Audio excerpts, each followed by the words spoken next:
বুখারীর বর্ণনা, বনি ইসরাইলের একজন বড় আবিদ ছিল, নাম জুরাইজ। কি নাম? সবাই বলেন, আরো জোরে বলেন, কি নাম? জুরাইজ অনেক বড় আল্লাহর ওলি, পাহাড়ের উপরে তার বাড়ি। সারা রাত তাহাজ্জুদ গুজার হয়। তার গির্জার পাশে তার মায়ের ঘর। তাহাজ্জুদ গুজার হতে হতে বড় আল্লাহর ওলি হয়েছে। তাহাজ্জুদ পড়া ছাড়া ওলি হওয়া যায় নাকি? জোরে বলেন। ওয়ামিনাল লাইলি ফাতাহাজ্জাদ বিহি নাফিলাতাল লাকা আসা আন ইয়াবআসাকা রাব্বুকা মাকামাম মাহমুদা। তাহাজ্জুদের নামাজ পড়লে আপনার মর্যাদা বাড়িয়ে দিবে কে? আল্লাহ। উনি প্রতি রাতে তাহাজ্জুদ পড়তেন। শুনতেছেন না? জিমানি আসছে আপনাদের? প্রতি রাতে তাহাজ্জুদ পড়তেন। একদিন তাহাজ্জুদের নামাজে দাঁড়ালেন, আল্লাহু আকবার। ইন দ্য মিন টাইম উনার মা পাশের ঘর থেকে ডাক দিয়েছে, বাবা জুরাইজ, ইয়া জুরাইজ আশরিবনি মোয়া, আমার একটু পানি খাওয়া। কি খাওয়া? রাতের বেলা মাঝে মাঝে বয়স্কদের পানির তৃষ্ণা লাগে না? ও বাবা পানি খাওয়া। জুরাইজ মনে মনে ভাবে, হায় হায়, আমি তো নামাজে দাঁড়ানো, নামাজ পড়বো নাকি, মারে পানি খাওয়াবো। মনে মনে ভাবলো নামাজটা শেষ করে নেই, তারপরে মায়ের কাছে যাই। কিছুক্ষণ পরে আবার তার মা ডাকে, ইয়া জুরাইজ, ও জুরাইজ পানি খাওয়া। আবার জুরাইজ মনে মনে বলে, নামাজের পরে যাব, নামাজটা শেষ করি। কিছুক্ষণ পরে আবার মা ডেকে ওঠে, জুরাইজ। জুরাইজ মনে মনে ভাবে, এই তো নামাজ শেষ, এখনই যাব, এখনই আমার জনম দুঃখনি মারে পানি খাওয়াবো। কিন্তু মায়ের সহ্য হয় নাই, মায়ের মনে কষ্ট চলে আসছে। মা তার অন্তরে ব্যথা পেয়ে বদদোয়া করে ফেলছে। কবুল করে নিছে কে? আল্লাহ। আপনার আল্লাহর ওলি না মুফাসসিরে কোরআন না হাফেজে কোরআন, ইট ডাজন্ট ম্যাটার, এটা কোনো বড় বিষয় না। মা হাত তুলে কিছু কইলেই গোল। সুবহানাল্লাহ কইতে পারলেন না? বুলেট মারলে মিস হয়, ড্রোন হামলা করলে মিস হয়, মিসাইল মারলে মিস হয়, আণবিক বোমা মারলে মাঝে মাঝে মিস হয়। মায়ের দোয়া মিস হয় নাকি? জোরে বলেন। দোয়া করা মাত্র, দোয়া কিংবা বদদোয়া মুহূর্তেই কবুল করে নেয় কে? মা বদদোয়া করলেন। বুখারীর বর্ণনা, আল্লাহুম্মা লা তুমিতহু ইল্লা আন তুরিয়াহুল মুমিসাত, ও আল্লাহ, বেশ্যা নারীর ফিতনায় না ফেলে জুরাইজকে মেরো না। কবুল করলো কে? আল্লাহ। 3 দিন পর এক বেশ্যা নারী এসে হাজির। দরজায় নক করতে শুরু করেছে। জুরাইজ দরজা খোলো। খোলার পরে বেশ্যা নারী বলে, দেখো আমি কত সুন্দরী, অনন্যা, সুস্নিগ্ধা, প্রিয়ংবদা, সুহাসিনী, সুকেশিনী, অসূর্যম পশ্যা, কাক পক্ষী টের পাবে না, পৃথিবীর কেউ দেখবে না, চলো আমরা অপকর্মে লিপ্ত হই। জুরাইজ বলে, মাআদাল্লাহ, আমি আল্লাহরে ভয় পাই, আমার এইখান থেকে দূর হয়ে যাও। জুরাইজের কাছে সুবিধা করতে পারে নাই। না পেরে বেশ্যা পাহাড় থেকে নেমে এসে দেখে এক রাখাল সারাদিন ছাগল চরানোর পর ক্লান্ত শ্রান্ত হয়ে ঘুমাইতেছে। রাখাল রে উঠায় বলে, দেখো আমি সুন্দরী। রাখালকে পাইছি তোরে। রাখাল রাজি হয়ে গেছে। বেশ্যার রাখাল মিলে জিনা ব্যভিচার করেছে, অপকর্মে লিপ্ত হয়েছে, অবৈধ শারীরিক সম্পর্কে জড়িত হয়েছে। তাদের এই অবৈধ সম্পর্কের ফলে বেশ্যার পেটের ভেতরে বাচ্চা দিয়ে দিছে কে? দিন যায়, মাস আসে, মাস গড়িয়ে মাস আসে, বছর আসে, 3 মাস পরে বেশ্যার পেটটারে এত উঁচা কইরা দিছে কে? এলাকার লোকেরা ধরছে, কিরে তোর তো বিয়ে হয় নাই, বাচ্চা পাইলি কই? প্রশ্ন আছে না নাই? You didn't get married yet. From where did you get the baby? বাচ্চা পেলি কোথায়? তোর স্বামী নাই, তোর বিয়ে হয় নাই, তোরে তো আমরা চিনি এলাকার মেয়ে, বাবু পেলি কই? তোর পেট বড় হইলো কেন? বেশ্যা বলে, ওই যে আল্লাহর ওলি জুরাইজ আমার সাথে অপকর্ম করেছে, আমার পেটের বাচ্চার বাবা হলো আল্লাহর ওলি জুরাইজ। কথাটা কি সত্য না অসত্য? কত পার্সেন্ট মিথ্যা? 100% মিথ্যা। সবাই কয়, কিরে জুরাইজ, এতদিন ভাবতাম তুই আল্লাহর ওলি, এখন দেই ভণ্ড। উপর দিয়ে ফিটফাট, ভিতর দিয়ে সদরঘাট, তোর সদরঘাট আজকে খুলতেছি। এলাকার লোকেরা লাঠি চোটা নিয়ে ওর গির্জার উপরে যে সবাই ধরছে, কিরে তোর উপর মে পাক সাফ, আন্দার মে খালাত মালাত, তোর বাইরে এত বড় লম্বা জুব্বার, ভিতরে এত ভেজাল, ঘটনা কি? এত ঝামেলা কোন তোর ভিতরে? সবাই মিলে গির্জা ভেঙে জুরাইজকে রশি দিয়ে বেঁধে জামিনে নিয়ে আসছে। জুরাইজ কয়, আমার অপরাধ কি? অপরাধটা বলো। সবাই বলে, তুই অপকর্ম করেছিস এই বেশ্যার সাথে। জুরাইজ কয়, মাফ চাই, দোয়াও চাই, আমি তো এই বেশ্যারে চিনি না। সবাই বলে, পাপ করার পরে কেউই কিছু জানে না, তোর অবস্থাও তাই, তোর ডেথ পেনাল্টি, তোরে আমরা মৃত্যুদণ্ড দেব। কি দণ্ড? কথা বলেন না। যুগে যুগে মৃত্যুদণ্ড আছে না নাই? জুরাইজ বলে, আল্লাহ কি বিপদে পড়লাম, জীবনে কোনো পাপ করি নাই, কোন পাপের শাস্তি তুমি দাও? জুরাইজ বলে ঠিক আছে মৃত্যুদণ্ড দিও, মরণের আগে মারার আগে 2 রাকাত নামাজ পড়ার সুযোগ দাও। জুরাইজ 2 রাকাত নামাজ পড়ে চোখের পানি ছেড়ে দিয়ে আল্লাহর ডেকে বলে মাবুদ রে, আমি বেশ্যার পেটের বাচ্চারে একটা প্রশ্ন করব, তুমি যদি আল্লাহ এক হও বেশ্যার পেটের বাচ্চার মুখের জবান খুলে দিবা। পারবে আল্লাহ? পারবে? এত ক্ষমতা আল্লাহর। 3 মাসের বাচ্চা তো এরকম গোশতের টুকরো, এটা তো মানুষই হয় না, কথা বলবে কেমনে? এটার মুখ দিয়ে জবান খুলে দিতে পারবে? সাইয়েদনা জুরাইজ 2 রাকাত নামাজ পড়ে বেশ্যারে ডেকে বলে, ও বেশ্যা, তোর পেটের বাচ্চার বাবাকে? কয় আননে। এবার জুরাইজ বেশ্যার পেটের বাচ্চার দিকে ইঙ্গিত করে ডেকে বলে, ও পেটের বাচ্চা, তোমার রব যদি আল্লাহ হয় তোমারে আমি প্রশ্ন করব, তুমি সবাইকে জানিয়ে দাও তোমার বাবাকে। কি আজীব তামাশা, সব মানুষকে তাজ্জুব করে। বেশ্যার পেটের ভেতর থেকে ছোট্ট বাচ্চা আওয়াজ করে বলল, আনতালাস্তা আবি, আপনি আমার বাবা নন। আবি যাকা রাইল গানাম, ওই যে সিপার মধ্যে দাঁড়ায় আছে রাখাল, ওই রাখাল হলো আমার বাবা। চিৎকার করে পড়েন আল্লাহু আকবার। এত বড় আল্লাহর ওলি, সেও মায়ের বদদুয়া থেকে রেহাই পায়। তো আমরা কোথায় আছি? বদদুয়া করলে ভেজালে পড়ে যেতে হবে, রেহাই পাওয়া যাবে না। চিল্লায় এখন ঠিক কিনা?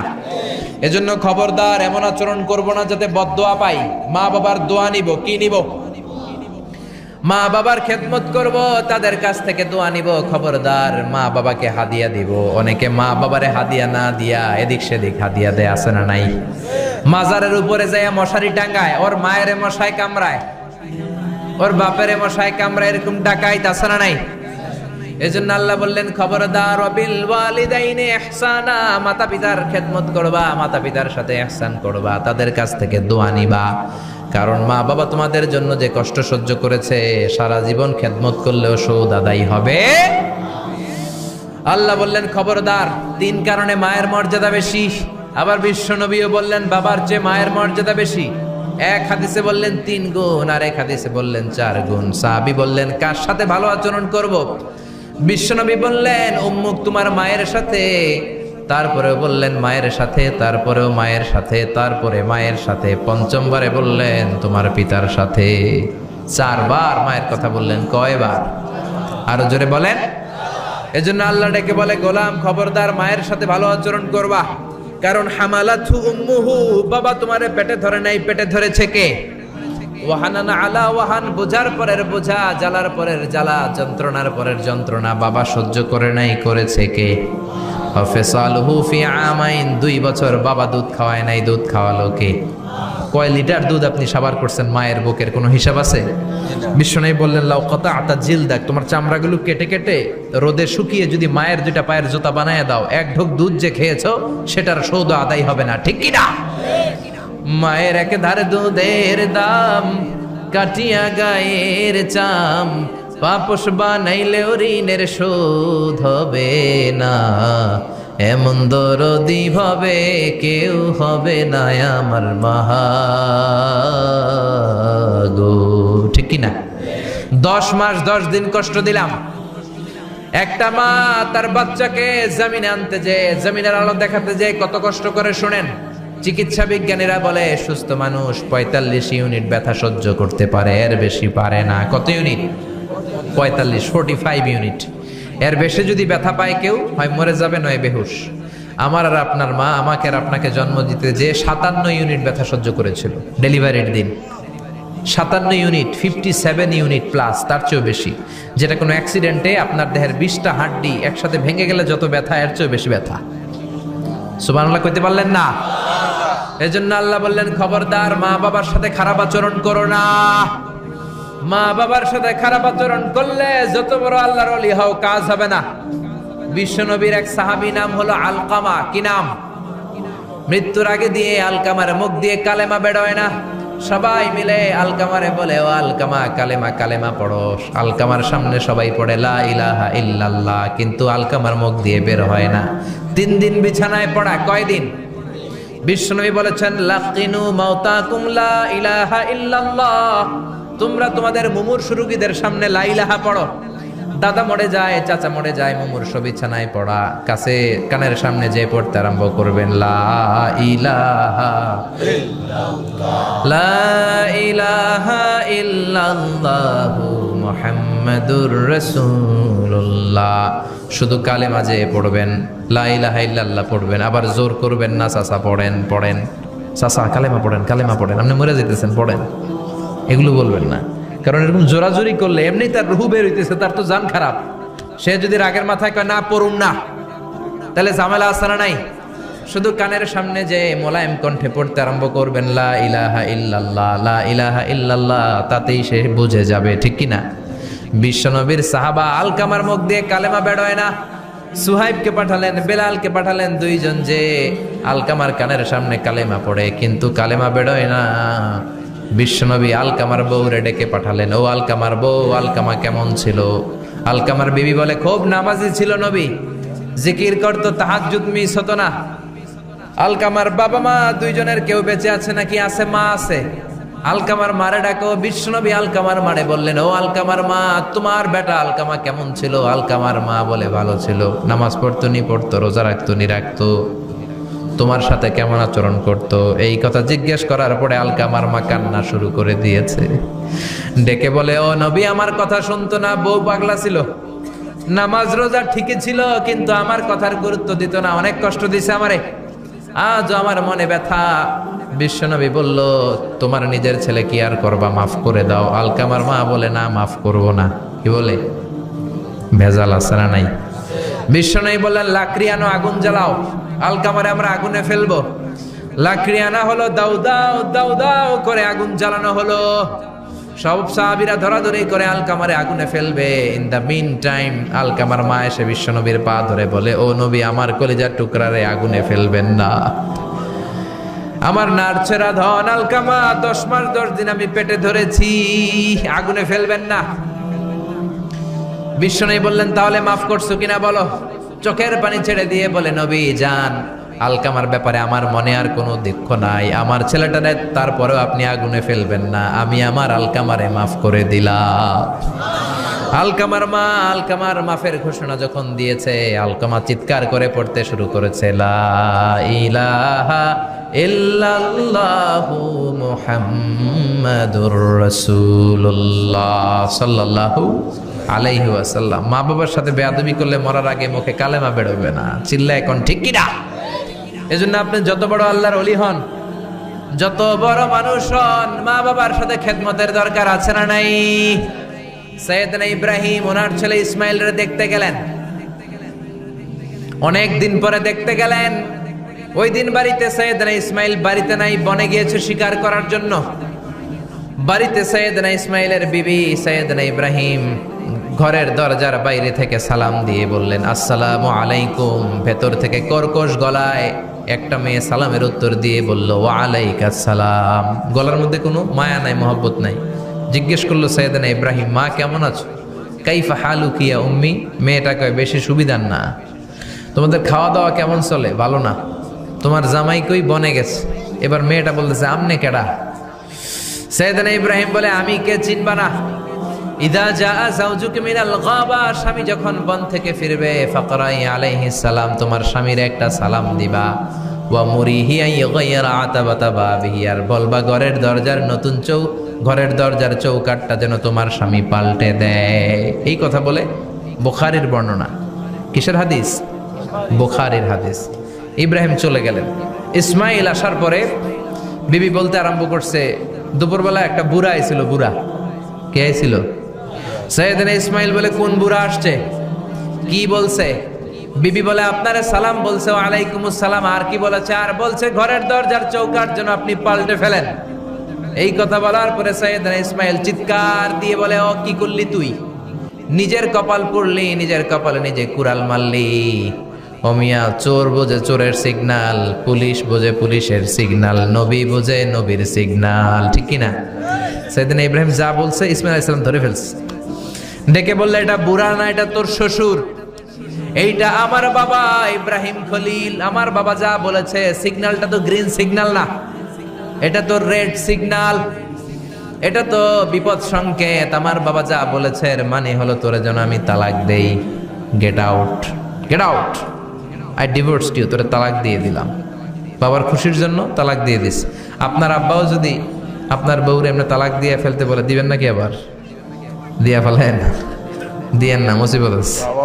আপনার বাবাও বাবা, সাইয়েদনা ইসমাইলের বাবা, ইব্রাহিমও বাবা, ঠিক কিনা? সাইয়েদনা ইব্রাহিম মন গড়া কথা বলতেন না, আকাশ থেকে ওহী আসলে বলতেন। এই জন্য আপনার বাবা যদি বলে বউরে তালাক দিয়েন না, খবরদার। বাবারেও বুঝাইবেন, বউরেও বুঝাইবেন, ঘরে সংলাপ করবেন, সমঝোতা করবেন। আমাকে দুই নেত্রী সংলাপ করে না তো কি হয়েছে, আমরা সংলাপ করব, ঠিক কিনা? ঘরে ঘরে আমরা সংলাপ শুরু করব, মিলাই দিবেন, হ্যাঁ, বুঝাই দিবেন, বাবারও বুঝাবেন, বউরেও বুঝাবেন। তালাক দেওয়ার ইসলামী যে সিস্টেম, এটাকেও মেনটেন করলে পৃথিবীতে কোনো তালাকই থাকবে না, ডিভোর্স রেট একেবারে কমে যাবে। এখন ঘরে ঘরে তালাক, ঠিক কিনা? তালাক দেওয়ার সিস্টেম হচ্ছে পঞ্চম স্টেপে যে তালাক, পঞ্চম ধাপে। প্রথম ধাপ হচ্ছে ফাইদু হুন্না, বউয়ের সাথে ঝগড়া হইলে ফাইদু হুন্না, বউরে কক্সবাজার বেড়াইতে নিয়ে যাও, বসুন্ধরায় শপিং করে দিবা, নানির লইয়া ঘুরতে যাবেন, যমুনা ফিউচার পার্কে নানিরে বেনারসি শাড়ি কিনা দিবেন, কসমেটিক্সের বক্স কিনা দিবেন। এই জন্য বললো ফাইদু হুন্না, বেপরদায় চললে ওয়াজ করবেন, নসিহত করবেন, বুঝাবেন। আল্লাহ বললেন ফাইদু হুন্না, লা ইলাহা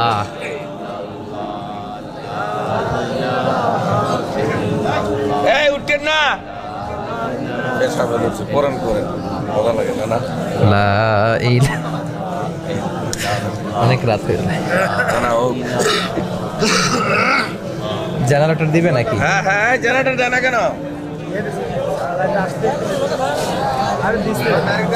আপনার নাম পাগলি। লা ইলাহা ইল্লাল্লাহু মুহাম্মাদুর রাসূলুল্লাহ সাল্লাল্লাহু আলাইহি ওয়াসাল্লাম। শেষের দিকে উত্তর দিব। এই জন্য বউয়ের সাথে যদি ঝগড়া হয় তালাক না, ইসলাম প্রথমে বলছে ফাইদুহুন্না, ওয়াজ করেন, বুঝান, ঘুরতে নিয়ে যান, শাড়ি কিনে দেন। এতেও যদি লাভ না হয়, ওয়াহজুরুহুন্না ফিল মাদাজি, বিছানা আলাদা করেন, বউ থাকবে এক ঘরে, আপনি থাকবেন আরেক ঘরে। হয়তো এই বিচ্ছেদের কারণে ভুল বোঝাবুঝি ভেঙে যাবে, স্ত্রী ফিরে আসবে, ঠিক কিনা? এতেও কাজ হয় না। তারপরে আল্লাহ বললেন ওয়াদ্রিবুহুন্না, এবার একটু শাসন করেন। ঘুরতে নিলেন, কাজ হয় না, শাড়ি কিনা দিলেন, কাজ হয় না, রোম আলাদা করলেন, এরপরও কাজ হয় না, এরপর ওয়াদ্রিবুহুন্না, শাসন করেন। অনেকে এটার অর্থ করে বউরে পিটাও না, পিটানো না। বিশ্বনবী কোনোদিন বউয়ের গায়ে হাত দেয় নাই, ঠিক কিনা? এই অদ্রিবুহুন্নার শাব্দিক অর্থ হলো পিটাও, কিন্তু পারিভাষিক অর্থ হলো স্ত্রীকে একটু শাসন করো। মুফাসসিররা এই আয়াতের তাফসীর করতে যে হয়রান হয়ে গেছে। অনেকে বলছে ছোট্ট কাঠি দিয়ে পিটাও, আর বলে এই কথা শোনো না কেন, দুইটা বাচ্চা হয়ে গেছে, 3টা সন্তান হয়েছে, এখন সংসার ভাঙতে চাও কেন? অনেক মুফাসসির বলে মেসওয়াক দিয়ে বাড়ি মারো আস্তে আস্তে। অনেক মুফাসসির কয় কোল বালিশ দিয়ে পিটাও, যাতে হাত পা না ভাঙে, ঠিক কিনা? ওয়াদ্রিবুহুন্না, শাসন করো। শাসনও যখন কাজ হয় না, তারপরে আল্লাহ বললেন ফাবাআসু হাকামাম মিন আহলিহি হাকামাম মিন আহলিহা, উভয় পক্ষের মুরব্বীরা বসবে, মিলায় দেওয়ার চেষ্টা করবে। এতও কাজ হয় না, 4টা স্টেপ শেষ, 5ম স্টেপে তালাক। তাও রাগের ছোট যে আমরা বলে দিই 3 তালাক 22 তালাক, এভাবে না। তালাক 2 ধরনের, তালাক আর সুন্নি, তালাক আল বেদঈ। একটা সুন্নতি তালাক আর একটা বেদাতি তালাক। বেদাতি তালাক দেয়া যাবে না, সুন্নতি তালাক দিবেন। মানে প্রতি মাসে একটা, আপনার বউয়ের যখন মাসিক হয় না, যখন পিরিয়ড হয় না, আপনার বউ যখন সুস্থ আছে, ক্লিন আছে, তখন এক তালাক।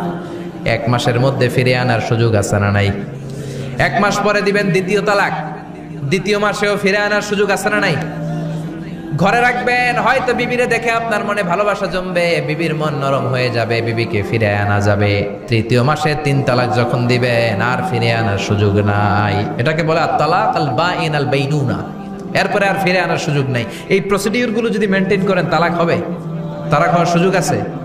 এজন্য এগুলো মেনটেন করে তালাক দিবেন, ডিভোর্স রেট কমে যাবে। ওমরে ফারুকের জামানায় এক লোক তার স্ত্রীকে 100 তালাক দিছে। কয় তালাক? এরকম ডাকাত বাংলাদেশও আছে না নাই? 100 তালাক দিছে। এখন ওয়াইফ যে ওমরে ফারুককে বিচার দিছে, ওমরে ফারুক বললো তোমার হাজবেন্ডকে ডেকে আনো। ডেকে আনা হলো, কিরে কয় তালাক দিছস? কয় 100 তালাক। দিবি 3 তালাক, 100 তালাক দিছস কেন? কয় মেজাজ গরম আছিল। ওমর ফারুক বলে ঠিক আছে, বিচার হলো 3 তালাকে তোর বউ তালাক, বাকি 97 তালাক এখন তোর পিঠে পড়বে। সুবহানাল্লাহ পড়েন। এরকম যদি মাইট দেওয়া যেত জায়গা মতো, সব তালাক বন্ধ হয়ে যেত। চিল্লায় বলেন ঠিক কি না? এজন্য আপনার বাবা যদি বলে ও বাবা তোর বউরে তালাক দে, তালাক দিবেন না, বুঝাবেন। বাবারেও বুঝান, বউরেও বুঝান, বরকত দিবে কে? সাইয়েদনা ইব্রাহিম বললেন ঘরের দরজার চৌকাঠ পাল্টে ফেলুন। মনে আছে ঘটনা? না ভুলে গেছেন বোধহয়? তালাক দিয়ে দিলেন বিবিকে। নতুন সংসার শুরু হলো, আরেকটা বংশীয় নেককার মেয়েকে বিয়ে করলেন। 3 বছর পর সাইয়েদনা ইব্রাহিম আবার বেড়াতে আসলেন। আজকেও সাইয়েদনা ইসমাইল বাসায় নাই। সাইয়েদনা ইব্রাহিম সালাম দিলেন, আসসালামু আলাইক। এবার জাদুমাখা কণ্ঠে, কুকিল কণ্ঠে, মোলায়েম কণ্ঠের একটা মেয়ে ঘরের ভেতর থেকে বলে ওয়ালাইকুমুস সালাম। ওয়ালাইকুমুস সালাম। সাইয়েদনা ইব্রাহিম বললেন কাইফা হালুকি ইয়া উম্মি, মা কেমন আছো বলো বলো। মেয়েটা বলে আলহামদুলিল্লাহি আলা কুল্লি হাল, সব অবস্থায় আলহামদুলিল্লাহ। সুবহানাল্লাহ পড়ে। সংসার কেমন চলে? কয় খুব ভালো। খাওয়া দাওয়ার অবস্থা কি? কয় আরো ভালো। এবার মেয়েটা বলে কে আপনি? এই মরুভূমির মাঝখানে রৌদ্রের মধ্যে দাঁড়িয়ে দাঁড়িয়ে কথা বলেন, কেউ তো কোনোদিন আমাদের খোঁজ নিতে আসে না, কে আপনি? ঘরে আসেন। সাইয়েদনা ইব্রাহিম বলে না, আমার পরিচয় দিব না, ঘরেও আসবো না। মেয়েটা বলে আপনি যদি ঘরে না আসেন আমি কিন্তু রাগ করব। সুবহানাল্লাহ কোন। জোর করে ঘরে নিলেন, শরবত খাওয়ালেন, খেজুর খাওয়ালেন, রুটি খাওয়ালেন, মাংস খাওয়ালেন। সাইয়েদনা ইব্রাহিমও চোখের পানি ছেড়ে দোয়া করলেন, ও মিয়া এটাও মাইয়া আগেরটাও। আহা, বেশ কম আছে না নাই? সাইয়েদনা ইব্রাহিম মাথায় হাত বুলিয়ে দিয়ে দোয়া করলেন আর বললেন ইদা জা যাওজুক মিনাল গাবা, তোমার স্বামী যখন বন থেকে ফিরে আসবে ফাকরাই আলাইহিস সালাম, তোমার স্বামীর একটা সালাম দিবা। ওয়া মুরিহি আন ইউসবিতা আতাবাতা বাবিহি, আর বলবা ঘরের দরজার নতুন চৌকাঠ যেন জীবনেও না পাল্টায়। চলে গেলেন। ইসমাইল আসলেন। বিবি বলল নুরানি চেহারার এক আল্লাহর ওলির মতো মুরব্বী লোক আসছিল। মুরব্বী আসছে শুনে ইসমাইল তো ভয় পেয়ে গেলেন। কিরে, আগে তো একটা ঘটনা ঘটছে, ঠিক কিনা? কেমন আচরণ করেছিস বল। বিবি বলে আপনি ভয় পাবেন না, আমি খুব ভালো আচরণ করেছি, আপ্যায়ন করেছি। তিনিও খুশি হয়ে আমার মাথায় হাত বুলিয়ে দোয়া করে দিয়েছেন আর বলেছেন ঘরের দরজার নতুন চৌকাঠ যেন জীবনেও আপনি না পাল্টান। সুবহানাল্লাহ। সাইয়েদনা ইসমাইল বিবিকে জড়িয়ে ধরলেন। বিবিকে জড়িয়ে ধরে বললেন ও বিবি, তুই তো পরীক্ষায় গোল্ডেন এ প্লাস। কি এ প্লাস? যেই মুরব্বী লোকটা এসেছিল সাধারণ কোনো মানুষ নয়, তোমার শ্বশুর আমার বাবা ইব্রাহিম খালিল। আমার বাবা যেই কথা বলে গিয়েছেন, যে ইঙ্গিত দিয়েছেন, এটা তো গ্রিন সিগন্যাল। আমার বাবা বলেছেন তোমার যেন কোনোদিন তালাক না দেই, তোমার যেন ছেড়ে না দেই। এই যে তোমার হাতটা দুনিয়ার বুকে ধরলাম, জান্নাতে যেন তোমার হাত ধরে এই দুজনে জান্নাতে ঢুকে যায়। এজন্য বাবা মায়ের দোয়ার দরকার আছে না নাই? মায়ের দোয়ার চেয়ে বড় দোয়া আছে নাকি? জোরে বলেন। সাইয়েদনা মূসা আলাইহিস সালাম আল্লাহরে বললেন আল্লাহ মাইয়াকুনু জালিসি ইয়াউমাল কিয়ামা, কিয়ামতের দিন আমার সাথী কে হবে?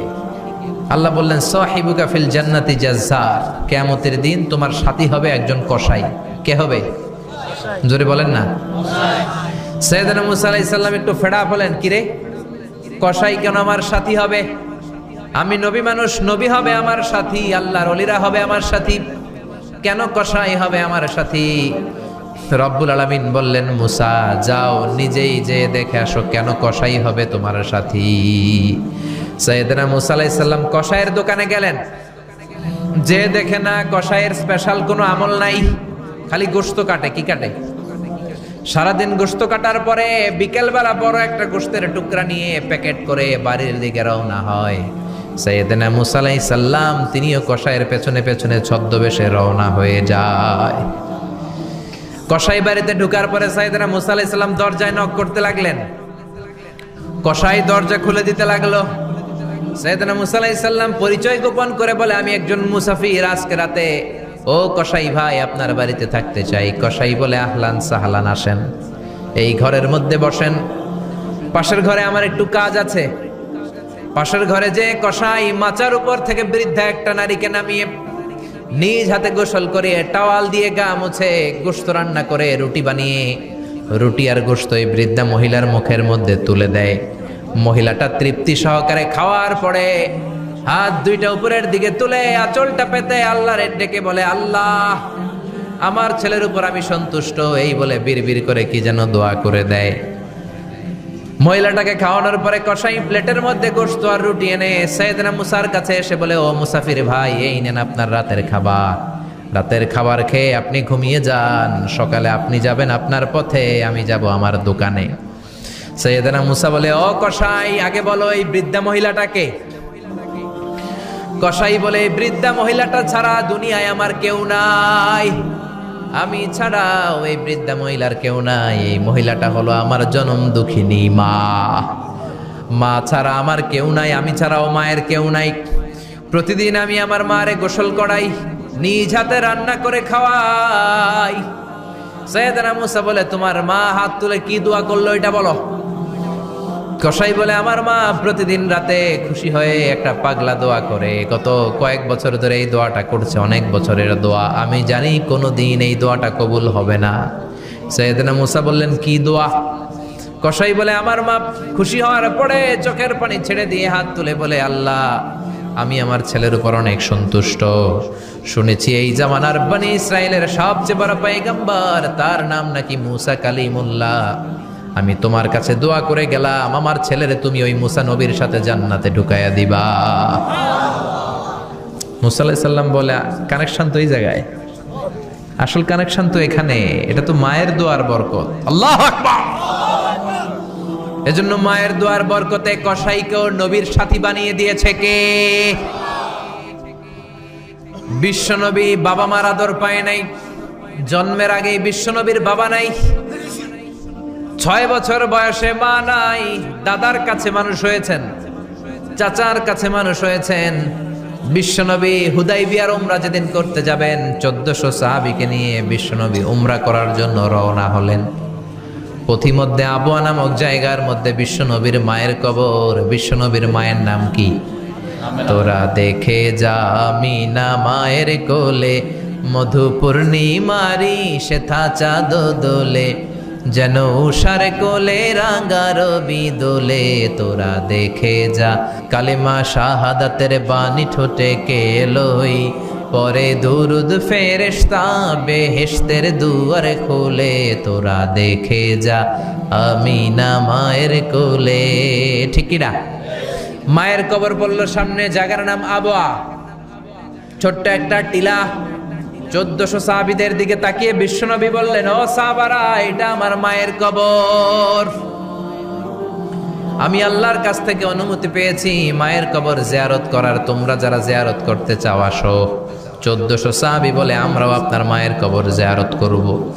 বিশ্বনবী 1400 সাহাবীরে বললেন, জিয়ারত করার সময় কেউ কিন্তু কান্নাকাটি করতে পারবা না।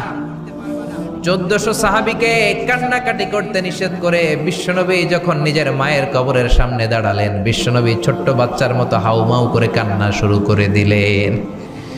বিশ্বনবীর কান্না দেখে 1400 সাহাবাও কান্না শুরু করে দিল। বিশ্বনবী 1400 সাহাবীদের দিকে তাকিয়ে ধমক দিয়ে বলে, তোমরা কাঁদো কেন?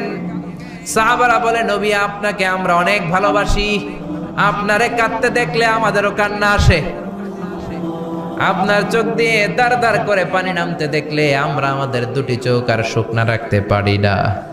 বিশ্বনবী বললেন, আদ্রাকাতনি রাহমাতুহা ফাবাকাইতু, আমার ছোটবেলার স্মৃতি মনে পড়েছে, আমার মা যে আমারে আদর করেছে ওই স্মৃতিগুলো আমার মনে পড়েছে। আমার মা আমেনা আমারে জাইতুনের তেল মালিশ করে দিত গায়ে, আমার মা আমেনা আমারে জামা পরিয়ে দিত, কোলে নিত, আদর করতো, চুমু খেত, ওই স্মৃতিগুলো আমার মনে পড়েছে, তাই আমি কাঁদি, তোমরা কাঁদো কেন? বিশ্বনবী মায়ের আদর পায় নাই, কিন্তু মায়ের কবরের সামনে দাঁড়িয়ে ছোট্ট বাচ্চার মতো কেঁদেছে। এজন্য মায়ের দোয়ার দরকার আছে না নাই? বিশ্বনবী কানা ইউকাসিমুল আহমান ফিল জিআররানা, জিআররানা নামক জায়গার মধ্যে বিশ্বনবী কুরবানির গোশত বিতরণ করছেন। কিসের গোশত? বাংলাদেশে কুরবানির গোশত বিতরণ হয় কি হয় না? জোরে বলেন। বিশাল লম্বা লাইন, বিশ্বনবী লাইনের মধ্যখান থেকে বৃদ্ধা একটা নারীকে আলাদা করে নিয়ে আসলেন। বিশ্বনবী নিজের গায়ের চাদরটা বিছিয়ে দিলেন, মহিলাটারে বসালেন, বড় একটা গোশতের টুকরা দিলেন, প্যাকেট দিলেন, বৃদ্ধা মহিলাটাও বিশ্বনবীর মাথার মধ্যে হাত বুলিয়ে দিয়ে দোয়া করে গেল। সাহাবীরা বললেন, ইয়া রাসূলুল্লাহ, ইয়া হাবিবাল্লাহ, হাজার হাজার মানুষ, কাউকে তো লাইন থেকে আলাদা করলেন না, কে এই বৃদ্ধা মহিলা? কেন এই মহিলারে নিজের চাদরের উপরে বসতে দিলেন? বিশ্বনবী বললেন, জন্মের আগে আমি বাবা হারালাম, 6 বছর বয়সে মাকে হারিয়েছি, মায়ের বুকের দুধ আমি খেতে পারি নাই। যেই মহিলাটারে আমার চাদরের উপরে বসতে দিলাম, এই মহিলাটা হলো আমার দুধ মা হালিমা, বনু সাদ গোত্রের হালিমা। এই হালিমার বুকের দুধ খেয়ে আজকে আমি তরতাজা নবী মুহাম্মদ। চিল্লায় কোন আল্লাহু আকবার। এজন্য মা বাবার দোয়ার দরকার আছে না নাই? কখনো মা বাবার সাথে বেয়াদবি করা যাবে না, গরম আওয়াজে কথা বলা যাবে না, উচ্চবাচ্য করা যাবে না, কোমল আচরণ করতে হবে, মা বাবার দোয়া নিতে হবে। কোনো কারণে মা বাবার সাথে যদি ঝগড়া হয়, বাক বিতণ্ডা হয়, আজকের মাহফিলের পরে মা বাবার পা ধরে আমরা ক্ষমা চাবো। রাজি আছেন? সবাই রাজি আছেন? কেউ যদি মা বাবার পা ধরে ক্ষমা চায়, মা বাবা কি ক্ষমা না করে পারে? আর আম্মা আব্বার পায়ে ধরে চোখের পানি ছাড়তে কি কোনো লজ্জা আছে? জোরে বলেন, আছে? আজকে আমরা ক্ষমা চাইব, আজকে আমরা দোয়া নিব। মা বাবার দোয়া সবচেয়ে বড় দোয়া। মায়ের দোয়া থাকলে ওই ব্যক্তি কখনো ব্যর্থ হয় না।